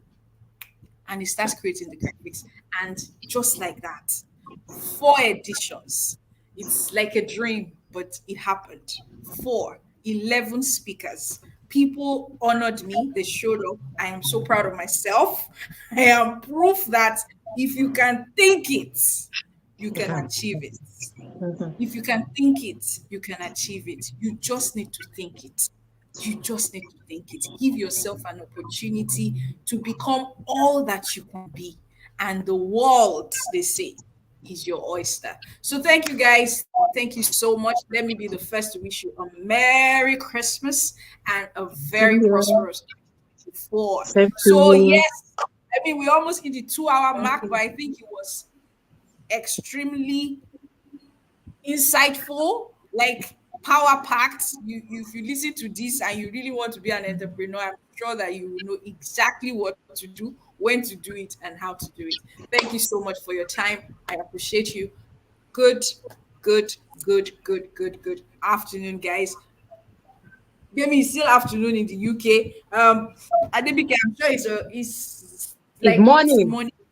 It's still morning. It's 9:59. I think it was chocolate on my account, and Busola, you can now go and eat your jollof rice and chicken. And please, let's just disappear and start our holiday. Now I can have a holiday because man, this was the last thing I wanted to do this year and sign out. So this is Bukola Shewoloro to get signing out. Bye for now, guys. Bye. Bye. Bye.